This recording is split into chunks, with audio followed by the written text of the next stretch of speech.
MS university માટે ગૌરવની વાત. 40,000 વિદ્યાર્થીઓ પૈકી માત્ર 2 વિદ્યાર્થીઓનું યુવા સંગમમાં પસંદગી થવા પામી. દેશના વડાપ્રધાન નરેન્દ્ર મોદી દ્વારા 2020માં એક સ્ટુડન્ટ્સ એક્સચેન્જ પ્રોગ્રામ શરૂ કરવામાં આવેલ છે, જેનું નામ છે યુવા સંગમ. આ કાર્યક્રમ એક ભારત શ્રેષ્ઠ ભારતની અંતર્ગત આવેલ છે, જેમાં શિક્ષણ મંત્રાલય પોતાના ખર્ચે વિદ્યાર્થીઓને અન્ય રાજ્યમાં મોકલી ત્યાંની સંસ્કૃતિ પ્રત્યે જાણવા માટે પ્રેરિત કરે છે. યુવા સંગમ માત્ર સાંસ્કૃતિક વિનિમય પર જ ભાર નથી મૂકતું, પરંતુ તેમાં નેતૃત્વ, રમતગમત અને કૌશલ્યને વધારવા માટે રચાયેલ પ્રવૃત્તિઓનો પણ સમાવેશ થાય છે. સહભાગીઓ સંદેશા વ્યવહાર અને ટીમ વર્ક પર વર્કશોપ જોડાશે. SAI દ્વારા આયોજિત રમતગમતના કાર્યક્રમોમાં ભાગ લેશે અને યજમાન રાજ્યના VVIP અને નોંધપાત્ર હસ્તીઓ સાથે વાર્તાલાપ કરવાની તક મળશે. આ કાર્યક્રમમાં ભાગ લેવા માટે 46,000 વિદ્યાર્થીઓએ ફોર્મ ભર્યા હતા, જેમાંથી 50 વિદ્યાર્થીઓની પસંદગી કરેલ છે, જે આવતીકાલથી લઈ 7 ડિસેમ્બર સુધી કેરેલા જશે અને ત્યાં વિવિધ પ્રતિયોગિતા અને કાર્યક્રમમાં ભાગ લેશે.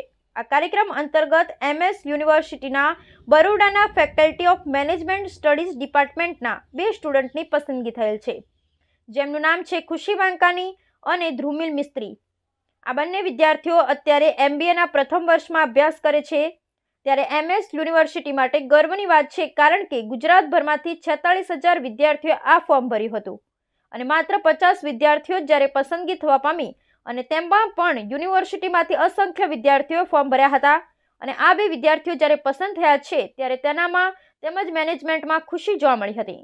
Bureau report Mahendra Solanki, Vadodara. હું બહુ ગર્વની છે ને અત્યારે હું બહુ ગર્વ ફીલ કરી રહી છું, કારણ કે આ જે યુવા સંગમમાંથી અમે જઈ રહ્યા છીએ એની શરૂઆત આપણા વડાપ્રધાન શ્રી નરેન્દ્ર મોદીએ 2020માં કરેલી, જેનું નામ છે એક ભારત શ્રેષ્ઠ ભારત. એમાંથી આપણું ટાઈઅપ જે છે, મતલબ ગુજરાતનું ટાઈઅપ કેરલા સાથે છે.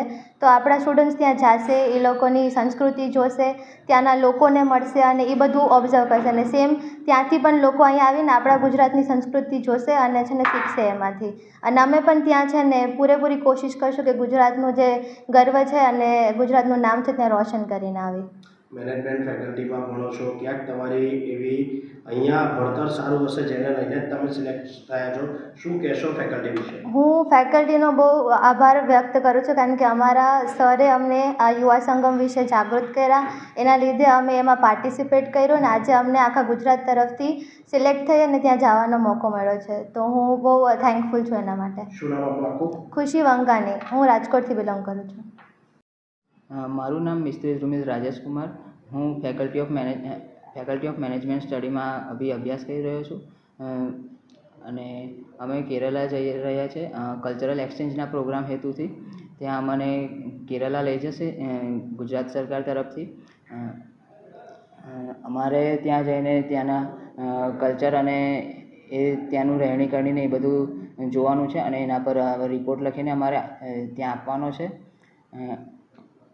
કેટલી ગર્વની વાત છે, કારણ કે આખા MS યુનિવર્સિટીમાંથી તમે 2 જ માત્ર વિદ્યાર્થીઓ છો કે જે MS યુનિવર્સિટીને રિપ્રેઝન્ટ કરશે. હા, ગર્વની વાત તો છે, કારણ કે ખાસા બધા લોકોએ ફોર્મ ભર્યું હતું અને એમાંથી અમે 2 સિલેક્ટ થયા છે MS યુનિવર્સિટીમાંથી, એટલે ગર્વની વાત તો છે. ચોક્કસપણે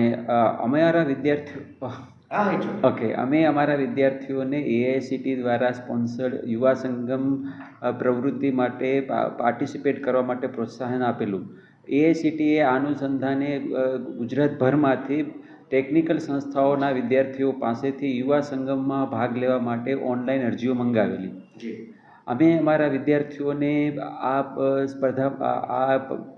ઇવેન્ટમાં ભાગ લેવા માટે પ્રોત્સાહન આપેલું અને એમને કહેલું કે તમે ખાસ કરીને જે ગામડાના વિસ્તારોમાંથી આવે છે, પછી જે પછાત વિસ્તારોમાંથી આવે છે અને શહેરી વિસ્તારોમાંથી આવે છે, એ લોકોને અમે ખાસ કહેલું, કારણ કે આ જે યુવા સંગમની જે પ્રવૃત્તિ ચાલી રહી છે AICT દ્વારા, એમાં એ લોકો એવું ઈચ્છે છે કે જે ડિવાઈડ છે ગ્રામીણ અને શહેરી વિસ્તારો, એને કઈ રીતે પૂરવામાં આવે. એટલે આ જે યોજના હેઠળ એ લોકો ગામડાઓના અંતરિયાળ વિસ્તારમાં રહેતા વિદ્યાર્થીઓને પણ શહેરી વિસ્તારમાં રહેતા વિદ્યાર્થીઓ જેટલી જ તક મળે અને એકબીજાની સાથે શીખવાનું, આદાન પ્રદાન કરવાના આદાન પ્રદાન કરવાનો અવકાશ મળે એ હેતુથી આ યોજના અમલમાં મૂકવામાં આવી છે. એટલે અમે ખાસ કરીને અમારા વિદ્યાર્થીઓને જે અંતરિયાળ ગામડાના વિસ્તારોમાંથી આવે છે, શહેરી વિસ્તારોમાંથી આવે છે, અને એમાં પણ ફિમેલ અને મેલ વિદ્યાર્થીઓને કહેલું કે તમે લોકો આ પોર્ટલ પર અરજી કરો, અને એઆઈસીટીએ એમના જે સિલેક્શનના માપદંડો છે એ આધારે અમારી ફેકલ્ટીમાંથી એક મેલ અને એક ફિમેલ સ્ટુડન્ટનું સિલેક્શન કર્યું છે, જે હવે અમારી ફેકલ્ટીને આ એઆઈસીટી દ્વારા લોન્ચ થયેલી આ જે યુવા સંગમ યોજના છે એમાં અમારી ફેકલ્ટીનું પ્રતિનિધિત્વ કરશે. અને એ આ યોજનાના ભાગરૂપે આઈઆઈટી ગાંધીનગર જે નોડલ સેન્ટર છે ગુજરાત લેવલે, ત્યાં જઈ અને કેરેલાનો જે પ્રવાસ છે એમાં અમારી ફેકલ્ટીનું અને અમારી યુનિવર્સિટીનું પ્રતિનિધિત્વ કરશે. તો આ વાત ખરેખર અમારા માટે ઉત્સાહજનક છે અને ગર્વની બાબત છે કે પહેલી જ વખત અમારી ફેકલ્ટીમાંથી એક મેલ અને એક ફિમેલ વિદ્યાર્થી આ યોજનામાં અમારી ફેકલ્ટીનું પ્રતિનિધિત્વ કરવા જઈ રહ્યા છે. ઓકે.